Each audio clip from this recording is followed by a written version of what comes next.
Shalom. परमेश्वर का वचन सुनने के लिए ये चैनल आपका स्वागत करता है। आज का वचन अध्ययन है मत्ती रचित सुसमाचार अध्याय 11। जब यीशु अपने 12 चेलों को आज्ञा दे चुका तो वह उनके नगरों में उपदेश और प्रचार करने को वहां से चला गया। यूहन्ना ने बंदी गृह में मसीह के कामों का समाचार सुना और अपने चेलों को उससे यह पूछने भेजा, क्या आने वाला तू ही है या हम किसी दूसरे की बात जो हैं?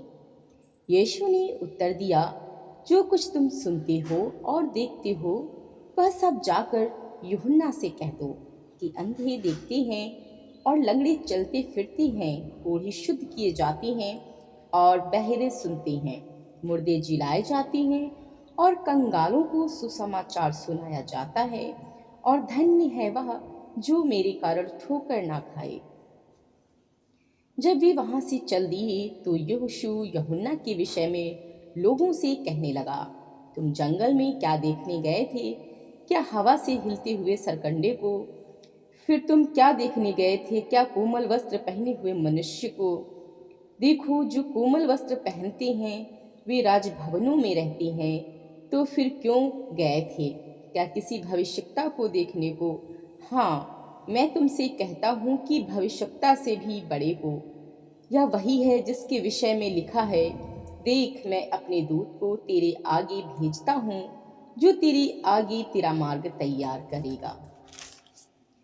मैं तुमसे सच कहता हूँ कि जो स्त्रियों से जन्मे हैं उनमें से यूहन्ना बपतिस्मा देने वाले से कोई बड़ा नहीं हुआ, पर जो स्वर्ग के राज्य में छोटे से छोटा है वह उससे बड़ा है।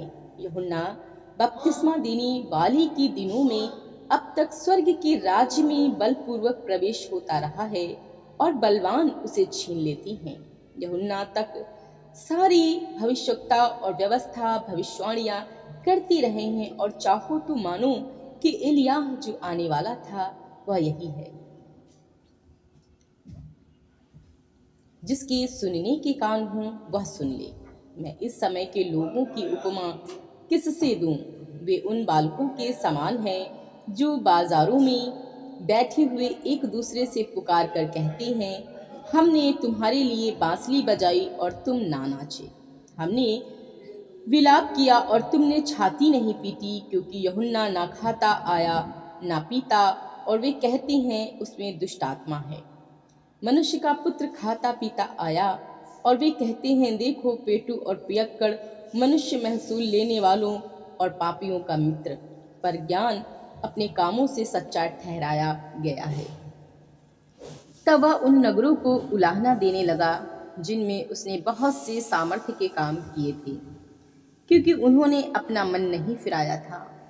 हाय खुराजीन, हाय बैतसैदा, जो सामर्थ्य के काम तुम में किए गए, यदि वे सूर और शैदा में किए जाते तो टाट ओढ़कर और राख में बैठकर वे कब के मन फिरा लेते।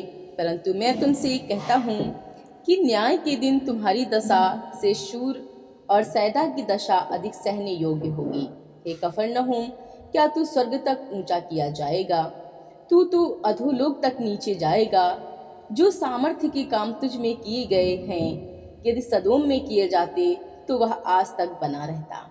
पर मैं तुमसे कहता हूँ कि न्याय के दिन तेरी दशा से सदोम की दशा अधिक सहने योग्य होगी। उसी समय यीशु ने कहा, हे पिता, स्वर्ग और पृथ्वी के प्रभु, मैं तेरा धन्यवाद करता हूँ कि तूने इन बातों को ज्ञानियों और समझदारों से छिपा रखा और बालकों पर प्रकट किया है। हाँ हे पिता, क्योंकि तुझको यही अच्छा लगा। मेरे पिता ने मुझे सब कुछ सौंपा है और कोई पुत्र को नहीं जानता केवल पिता, और कोई पिता को नहीं जानता केवल पुत्र और वह जिसको पुत्र उसे प्रकट करना चाहे। हे सब परिश्रम करने वालों और बोझ से दबे हुए लोगों, मेरे पास आओ, मैं तुम्हें विश्राम दूंगा। मेरा जुआ अपने ऊपर उठा लो और मुझसे सीखो, क्योंकि मैं नम्र और मन में दीन हूँ, और तुम अपने मन में विश्राम पाओगे, क्योंकि मेरा जुआ सहज और मेरा बोझ हल्का है। अध्याय 12। सप्त का प्रभु।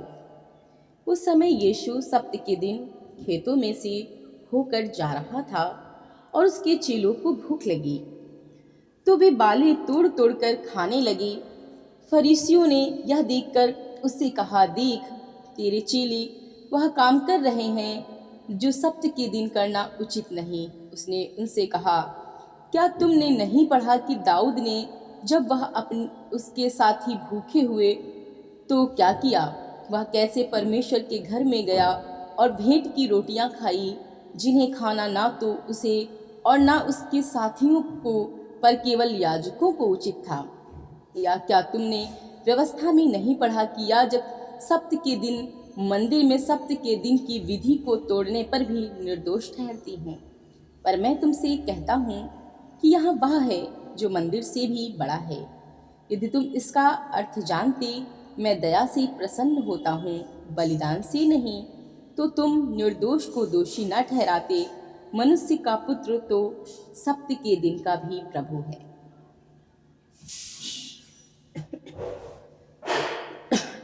वहाँ से चलकर वह उनके आराधनालयों में आया। वहाँ एक मनुष्य था जिसका हाथ सूखा हुआ था। उन्होंने यीशु पर दोष लगाने के लिए उससे पूछा, क्या सब्त के दिन चंगा करना उचित है? उसने उनसे कहा, तुम में ऐसा कौन है जिसकी एक ही भेड़ हो और वह सब्त के दिन गड्ढे में गिर जाए तो वह उसे पकड़कर ना निकाले? भला मनुष्य का मूल्य भेड़ों से कितना बढ़कर है। इसलिए सब्त के दिन भलाई करना उचित है। तब उसने उस मनुष्य से कहा, अपना हाथ बढ़ा।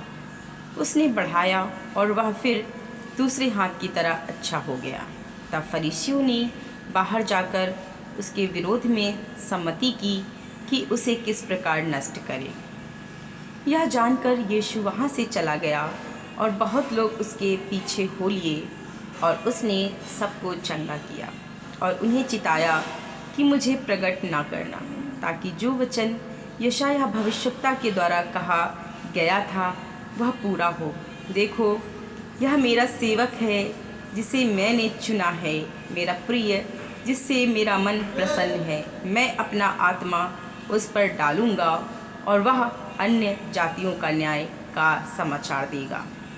वह ना झगड़ा करेगा और ना धूम मचाएगा और ना बाज़ारों में कोई उसका शब्द सुनेगा।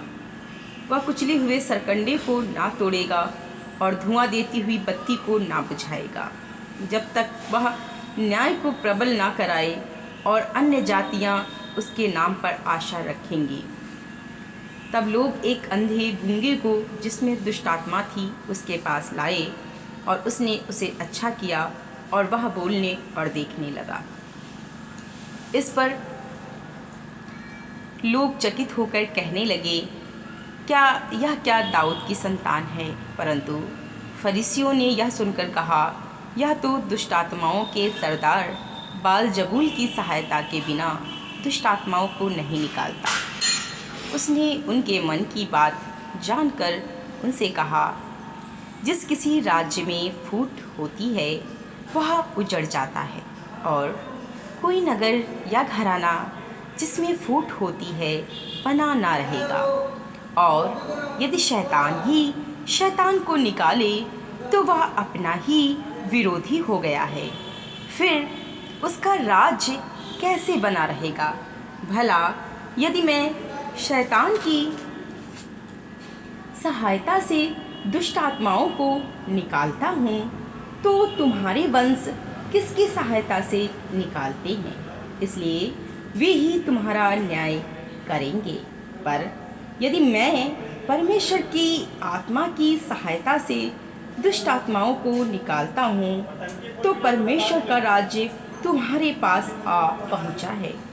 या कैसे कोई मनुष्य किसी बलवंत के घर में घुसकर उसका माल लूट सकता है, जब तक कि पहले वह उस बलवंत को ना बांध ले, तब वह उसका घर लूट लेगा। जो मेरे साथ नहीं वह मेरे विरोध में है, और जो मेरे साथ नहीं बटोरता वह बिखेरता है। इसलिए मैं तुमसे कहता हूँ कि मनुष्य का सब प्रकार का पाप और निंदा क्षमा की जाएगी, परंतु पवित्र आत्मा की निंदा क्षमा ना की जाएगी। जो कोई मनुष्य के पुत्र के विरोध में कोई बात कहेगा, उसका यह अपराध क्षमा किया जाएगा, परंतु जो कोई पवित्र आत्मा के विरोध में कुछ कहेगा, उसका अपराध ना तो इस लोक में और ना परलोक में क्षमा किया जाएगा। यदि पेड़ को अच्छा कहो तो उसके फल को भी अच्छा कहो, या पेड़ को निकम्मा कहो तो उसके फल को भी निकम्मा कहो, क्योंकि पेड़ अपने फल ही से पहचाना जाता है। हे सांप के बच्चों, तुम बुरे होकर कैसे अच्छी बातें कह सकते हो? क्योंकि जो मन में भरा है वही मुंह पर आता है। भला मनुष्य मन के भले भंडार से भली बातें निकालता है, और बुरा मनुष्य बुरे भंडार से बुरी बातें निकालता है।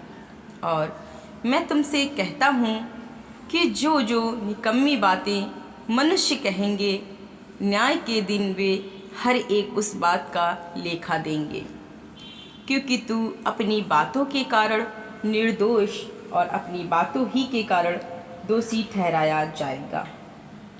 इस पर कुछ शास्त्रियों और फरीसियों ने उससे कहा, हे गुरु, हम तुझसे एक चिन्ह देखना चाहते हैं। उसने उन्हें उत्तर दिया, इस युग के बुरे और व्यभिचारी लोग चिन्ह ढूंढते हैं, परंतु योना भविष्यवक्ता के चिन्ह को छोड़ कोई और चिन्ह उनको ना दिया जाएगा। योना 3 रात 3 जल जंतु के पेट में रहा, वैसे ही मनुष्य का पुत्र 3 रात दिन पृथ्वी के भीतर रहेगा। निनवे के लोग न्याय के दिन इस युग के लोगों के साथ उठकर उन्हें दोषी ठहराएंगे, क्योंकि उन्होंने योना का प्रचार सुनकर मन फिराया, और देखो यहाँ वह है जो योना से भी बड़ा है। दक्षिण की रानी न्याय के दिन इस युग के लोगों के साथ उठकर उन्हें दोषी ठहराएगी, क्योंकि वह सुलेमान का ज्ञान सुनने के लिए पृथ्वी के छोर से आई, और देखो यहाँ वह है जो सुलेमान से भी बड़ा है। जब अशुद्ध आत्मा मनुष्य में से निकल जाती है तो सूखी जगहों में विश्राम ढूंढती फिरती है और पाती नहीं। तब कहती है, मैं अपने उसी घर में जहाँ से निकली थी लौट जाऊंगी, और लौटकर उसे सूना, झाड़ा बुहारा और सजा सजाया पाती है। तब वह जाकर अपने से और बुरी 7 आत्माओं को अपने साथ ले आती है, और वे उसमें बैठकर वहाँ वास करती हैं, और उस मनुष्य की पिछली दशा पहले से भी बुरी हो जाती है। इस युग के बुरे लोगों की दशा भी ऐसी ही होगी। जब वह भीड़ से बातें कर ही रहा था, तब उसकी माता और भाई बाहर खड़े थे और उससे बातें करना चाहते थे। किसी ने उससे कहा, देख, तेरी माता और तेरे भाई बाहर खड़े हैं और तुझसे बातें करना चाहते हैं। यह सुनकर उसने कहने वालों को उत्तर दिया, कौन है मेरी माता और कौन है मेरे भाई? और अपने चेलों की ओर अपना हाथ बढ़ाकर कहा, देखो, मेरी माता और मेरे भाई ये हैं, क्योंकि जो कोई मेरे स्वर्गीय पिता की इच्छा पर चले वही मेरा भाई और मेरी बहन और मेरी माता है। अध्याय 13। उसी दिन यीशु घर से निकलकर झील के किनारे जा बैठा, और उसके पास ऐसी बड़ी भीड़ इकट्ठी हुई कि वह नाव पर चढ़ गया, और सारी भीड़ किनारे पर खड़ी रही, और उसने उनसे दृष्टांतों में बहुत सी बातें कही। एक बोने वाला बीज बोने निकला। बोते समय कुछ बीज मार्ग के किनारे गिरे, और पक्षियों ने आकर उन्हें चुग लिया। कुछ बीज पथरीली भूमि पर गिरे, जहाँ उन्हें बहुत मिट्टी ना मिली, और गहरी मिट्टी ना मिलने के कारण वे जल्द उग आए, पर सूरज निकलने पर वे जल गए और चढ़ना पकड़ने से सूख गए। कुछ बीज झाड़ियों में गिरे और झाड़ियों ने बढ़कर उन्हें दबा डाला। पर कुछ बीज अच्छी भूमि पर गिरे और फल लाए, कोई 100 गुना, कोई 60 गुना, कोई 30 गुना। जिसके कान हों वह सुन ले।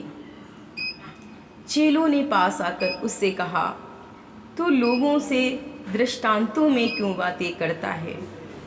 उसने उत्तर दिया, तुमको स्वर्ग के राज्य के भेदों की समझ दी गई है, पर उनको नहीं, क्योंकि जिसके पास है उसे दिया जाएगा और उसके पास बहुत हो जाएगा, पर जिसके पास कुछ नहीं है उससे जो कुछ उसके पास है वह भी ले लिया जाएगा।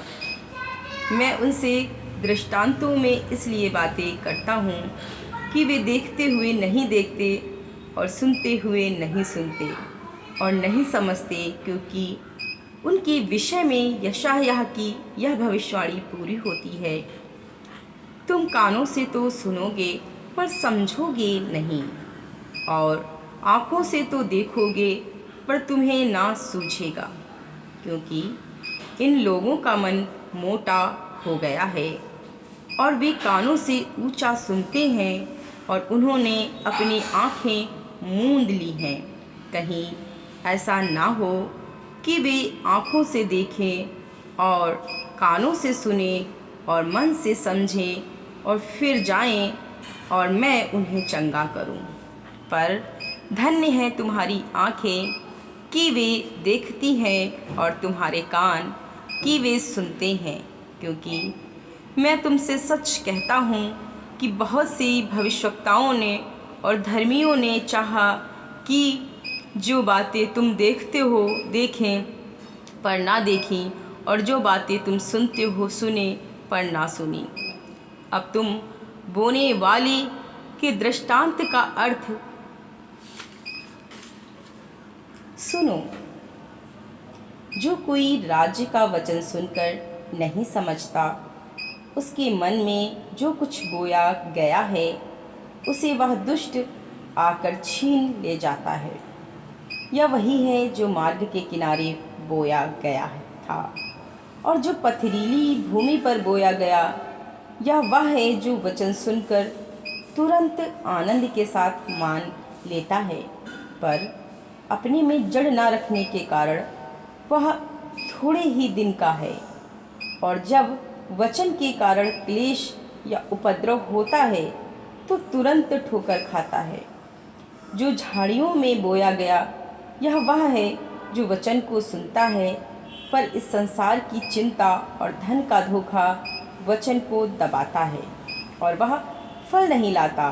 जो अच्छी भूमि में बोया गया यह वह है जो वचन को सुनकर समझता है और फल लाता है, कोई 100 गुना, कोई 60 गुना और कोई 30 गुना।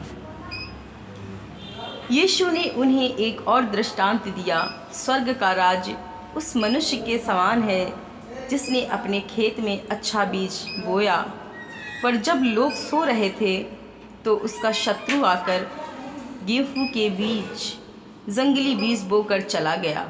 जब अंकुर निकले और बालें लगी तो जंगली दाने के पौधे भी दिखाई दिए। इस पर गृहस्थ के दासों ने आकर उससे कहा, हे स्वामी, क्या तूने अपने खेत में अच्छा बीज ना बोया था? फिर जंगली दाने के पौधे उसमें कहाँ से आए? उसने उनसे कहा कि किसी शत्रु का काम है। दासों ने उससे कहा, क्या तेरी इच्छा है कि हम जाकर उनको बटोर लें? उसने कहा, नहीं, ऐसा ना हो कि जंगली दाने के पौधे बटोरते हुए तुम उनके साथ गेहूं भी उखाड़ लो। कटनी तक दोनों को एक साथ बढ़ने दो, और कटनी के समय में काटने वालों से कहूँगा कि पहले जंगली दानों के पौधे बटोरकर जलाने के लिए उनके गट्ठे बांध लो, और गेहूं को मेरे खत्ते में इकट्ठा करो। उसने उन्हें एक और दृष्टांत दिया, स्वर्ग का राज्य राई के एक दाने के समान है जिसे किसी मनुष्य ने लेकर अपने खेत में बो दिया। वह सब बीजों से छोटा तो होता है, पर जब बढ़ जाता है तब सब साग पात से बड़ा होता है और ऐसा पेड़ हो जाता है कि आकाश के पक्षी आकर उसकी डालियों पर बसेरा करते हैं। उसने एक और दृष्टांत उन्हें सुनाया। स्वर्ग का राज्य खमीर के समान है, जिसको किसी स्त्री ने लेकर 3 पसेरी आटे में मिला दिया और होते होते वह सब खमीर हो गया। ये सब बातें यीशु ने दृष्टांतों में लोगों से कही और बिना दृष्टांत वह उनसे कुछ ना कहता था, कि जो वचन भविष्यवक्ता के द्वारा कहा गया था वह पूरा हो। मैं दृष्टांत कहने को अपना मुंह खोलूँगा। मैं उन बातों को जो जगत की उत्पत्ति से गुप्त रही हैं प्रकट करूँगा। तब वह भीड़ को छोड़कर घर में आया और उसके चेलों ने उसके पास आकर कहा, खेत के जंगली दाने का दृष्टांत हमें समझा दे। उसने उनको उत्तर दिया, अच्छे बीज का बोने वाला मनुष्य का पुत्र है। खेत संसार है। अच्छा बीज राज्य की संतान और जंगली बीज दुष्ट की संतान है। जिस शत्रु ने उनको बोया वह शैतान है। कटनी जगत का अंत है और काटने वाले स्वर्गदूत हैं। अतः जैसे जंगली दाने बटोरे जाते और जलाए जाते हैं, वैसा ही जगत के अंत में होगा। मनुष्य के पुत्र अपने स्वर्गदूतों को भेजेगा और वे उसके राज्य में से सब ठोकरों के कारणों को और कुकर्म करने वालों को इकट्ठा करेंगे और उन्हें आग के कुंड में डालेंगे, जहाँ रोना और दांत पीसना होगा। उस समय धर्मी अपने पिता के राज्य में सूर्य के समान चमकेंगे। जिसके कान हों वह सुन ले। स्वर्ग का राज्य खेत में छिपे हुए धन के समान है, जिसे किसी मनुष्य ने पाया और छिपा दिया और मारे आनंद में जाकर अपना सब कुछ बेच दिया और उस खेत को मोल ले लिया। फिर स्वर्ग का राज्य एक व्यापारी के समान है, जो अच्छे मोतियों की खोज में था। जब उसे एक बहुमूल्य मोती मिला तो उसने जाकर अपना सब कुछ बेच डाला और उसे मोल ले लिया। फिर स्वर्ग का राज्य उस बड़े जाल के समान है, जो समुद्र में डाला गया और हर प्रकार की मछलियों को समेट लाया। और जब जाल भर गया तो मछुए उसको किनारे पर खींच लाए और बैठकर अच्छी अच्छी तो बर्तनों में इकट्ठा की और निकम्मे निकम्मे फेंक दी।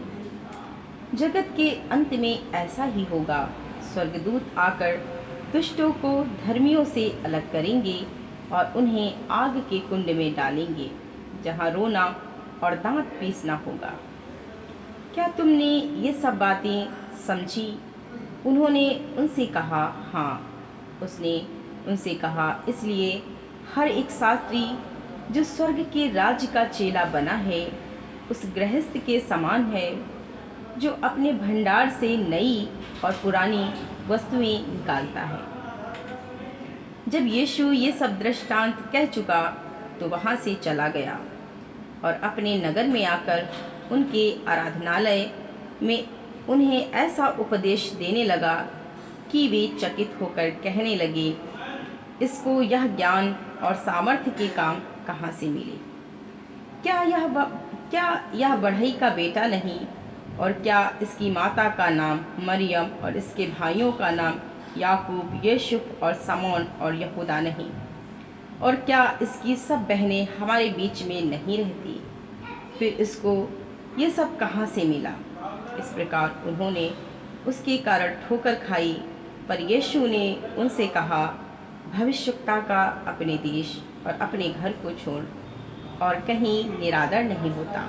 और उसने वहाँ उनके अविश्वास के कारण बहुत से सामर्थ्य के काम नहीं किए।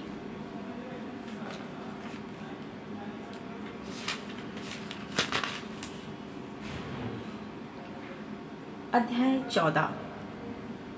उस समय चौथाई देश के राजा हेरोदेस ने यीशु की चर्चा सुनी और अपने सेवकों से कहा, यह यूहन्ना बपतिस्मा देने वाला है, वह मरे हुओं में से जी उठा है, इसलिए उसके सामर्थ्य के काम प्रकट होते हैं। क्योंकि हेरोदेस ने अपने भाई फिलिप्पुस की पत्नी हेरोदियास के कारण यूहन्ना को पकड़कर बांधा और जेल खाने में डाल दिया था, क्योंकि यूहन्ना ने उससे कहा था कि इसको रखना तेरे लिए उचित नहीं है, इसलिए वह उसे मार डालना चाहता था, पर लोगों से डरता था क्योंकि वे उसे भविष्यवक्ता मानते थे। पर जब हेरोदेस का जन्मदिन आया तो हेरोदियास की बेटी ने उत्सव में नाच दिखाकर हेरोदेस को खुश किया। इस पर उसने शपथ खाकर वचन दिया, जो कुछ तू मांगेगी मैं तुझे दूंगा। वह अपनी माता के उस काने से बोली, यूहन्ना बपतिस्मा देने वाले का सिर थाल में मुझे मंगवा दे। राजा दुखी हुआ, पर अपनी शपथ के और साथ बैठने वालों के कारण आज्ञा दी कि दे दिया जाए, और उसने जेल खाने में लोगों को भेजकर यूहन्ना का सिर कटवा दिया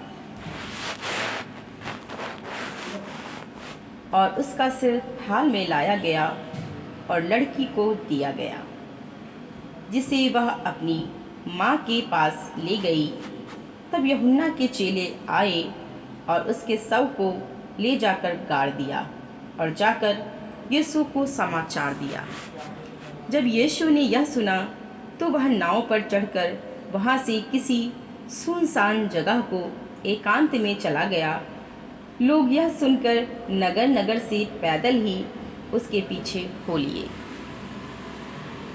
उसने निकलकर एक बड़ी भीड़ देखी और उन पर तरस खाया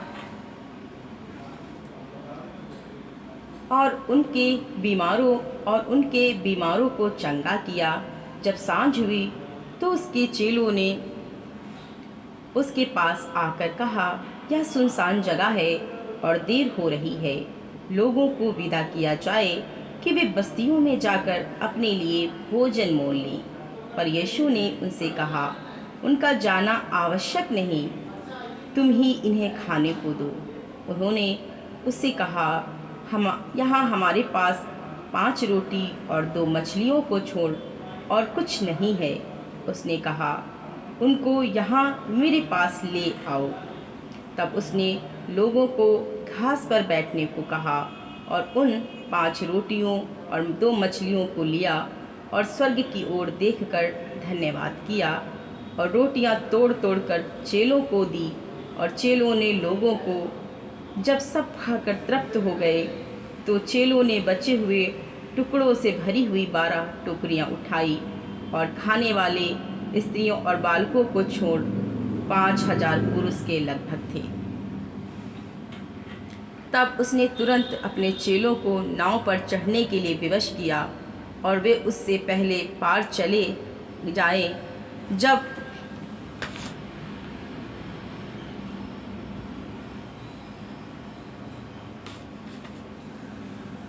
तब उसने तुरंत अपने चेलों को नाव पर चढ़ने के लिए विवश किया और वे उससे पहले पार चले जाएं। तब तक वह लोगों को विदा करके प्रार्थना करने को अलग पहाड़ पर चला गया, और सांझ को वह वहाँ अकेला था। उस समय नाव झील के बीच लहरों से डगमगा रही थी, क्योंकि हवा सामने को थी। और यीशु रात के चौथे पहर झील पर चलते हुए उनके पास आया। चेले उसको झील पर चलते हुए देखकर घबरा गए और कहने लगे, यह भूत है, और डर के मारे चिल्लाने लगे। तब यीशु ने तुरंत उनसे बातें की और कहा, ढांढस बांधो, मैं हूँ, डरो नहीं मत। पतरस ने उसको उत्तर दिया, हे प्रभु, यदि तू है तो मुझे अपने पास पानी पर चलकर आने की आज्ञा दे। उसने कहा, आ। तब पतरस नाव पर से उतरकर यीशु के पास जाने को पानी पर चलने लगा, पर हवा को देखकर डर गया और जब डूबने लगा तो चिल्लाकर कहा, हे प्रभु, मुझे बचा। तब यीशु ने तुरंत हाथ बढ़ाकर उसे थाम लिया और उससे कहा, हे अल्पविश्वासी, तूने क्यों संदेह किया। जब वे नाव पर चढ़ गए तो हवा थम गई। इस पर उन्होंने जो नाव पर थे उसे दंडवत करके कहा, सचमुच तू परमेश्वर का पुत्र है। वे पार उतरकर गन्नेसरत में पहुँचे। वहाँ के लोगों ने उसे पहचान लिया और आसपास के सारे देश में समाचार भेजा और सब बीमारों को उसके पास लाए और उससे विनती करने लगे कि वह उन्हें अपने वस्त्र को आंचल भी को छूने दे, और जितनों ने उसे छुआ वे चंगे हो गए। तब यरूशलेम से कुछ फरीसी और शास्त्री यीशु के पास आकर कहने लगे, तेरे चेले पूर्वजों की परंपराओं को क्यों टालते हैं कि बिना हाथ धोए रोटी खाते हैं। उसने उनको उत्तर दिया, तुम भी अपनी परंपराओं के कारण क्यों परमेश्वर की आज्ञा टालते हो, क्योंकि परमेश्वर ने कहा है, अपने पिता और अपनी माता का आदर करना, और जो कोई पिता या माता को बुरा कहे वह मार डाला जाए।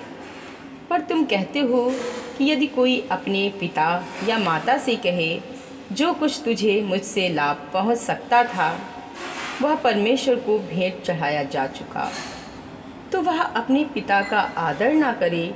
इस प्रकार तुमने अपनी परंपरा के कारण परमेश्वर का वचन टाल दिया। हे कपटियों, यशायाह ने तुम्हारे विषय में यह भविष्यवाणी ठीक ही की है। ये लोग ओठों से तो मेरा आदर करते हैं, पर उनका मन मुझसे दूर रहता है, और ये व्यर्थ मेरी उपासना करते हैं, क्योंकि मनुष्यों की विधियों को धर्मोपदेश करके सिखाते हैं। तब उसने लोगों को अपने पास बुलाकर उनसे कहा, सुनो और समझो। जो मुंह में जाता है वह मनुष्य को अशुद्ध नहीं करता, पर जो मुंह से निकलता है वही मनुष्य को अशुद्ध करता है।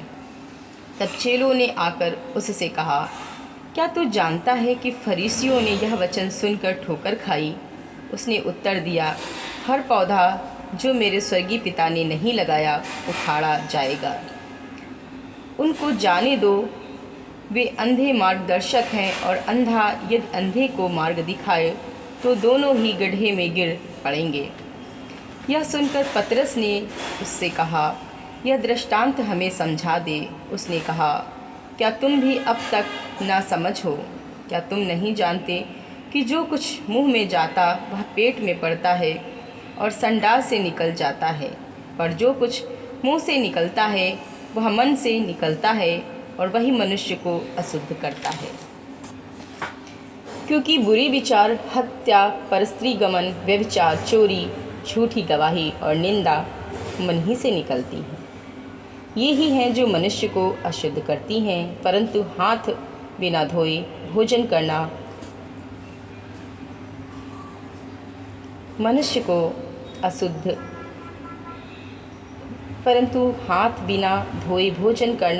को अशुद्ध नहीं करता।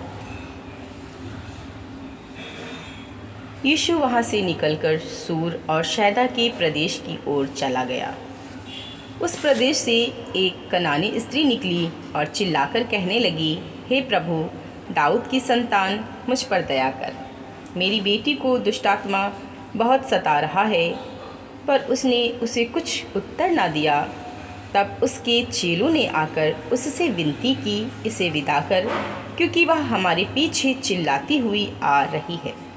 उसने उत्तर दिया, इस्राएल के घराने की खोई हुई भेड़ों को छोड़ मैं किसी के पास नहीं भेजा गया।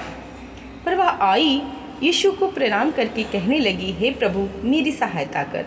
उसने उत्तर दिया, लड़कों की रोटी लेकर कुत्तों के आगे डालना अच्छा नहीं। उसने कहा, सत्य है प्रभु, पर कुत्ते भी वह चूर चार खाते हैं जो उनके स्वामियों की मेज से गिरते हैं। इस पर यीशु ने उसको उत्तर दिया, हे स्त्री, तेरा विश्वास बड़ा है, जैसा तू चाहती है तेरे लिए वैसा ही हो। और उसकी बेटी उसी घड़ी से चंगी हो गई। यीशु वहाँ से गलील की झील के पास आया और पहाड़ पर चढ़कर बैठ गया। तब भीड़ उसके पास आई। वे अपने साथ लंगड़ों, अंधों, गूंगों, टुंडों और अन्य बहुतों को उसके पास लाए और उन्हें उसके पाँव पर डाल दिया और उसने उन्हें चंगा किया। जब लोगों ने देखा कि गूंगे बोलते और टुंडे चंगे होते और लंगड़े चलते और अंधे देखते हैं, तो अचंभा करके इस्राएल के परमेश्वर की बड़ाई की। यीशु ने अपने चेलों को बुलाया और कहा, मुझे इस भीड़ पर तरस आता है, क्योंकि वे 3 दिन से मेरे साथ हैं और उनके पास कुछ खाने को नहीं है। मैं उन्हें भूखा विदा करना नहीं चाहता, कहीं ऐसा ना हो कि मार्ग में थक कर रह जाएं। चेलों ने उससे कहा, हमें इस जंगल में कहाँ से इतनी रोटी मिलेंगी कि हम इतनी बड़ी भीड़ को तृप्त करें। यीशु ने उनसे पूछा, तुम्हारे पास कितनी रोटियां हैं? उन्होंने कहा, 7 और थोड़ी सी छोटी मछलियाँ। तब उसने लोगों को भूमि पर बैठने की आज्ञा दी और उन 7 रोटियों और मछलियों को लिया, धन्यवाद करके तोड़ा और अपने चेलों को देता गया। और चेले लोगों को इस प्रकार सब खाकर तृप्त हो गए। और चेलों ने बचे हुए टुकड़ों से भरे हुए 7 टोकरे उठाए। खाने वाले स्त्रियों और बालकों को छोड़ 4000 पुरुष थे। तब वह भीड़ को विदा करके नाव पर चढ़ गया और मगदन देश की सीमा में आया। परमेश्वर का वचन सुनने के लिए परमेश्वर आपको बहुत बरकत और आशीष दे। यदि आपको हमारी वीडियोस पसंद आती हैं तो आप हमारे वीडियो को लाइक करें और हमारे चैनल को सब्सक्राइब करना ना भूलें। धन्यवाद। जय मसीह की।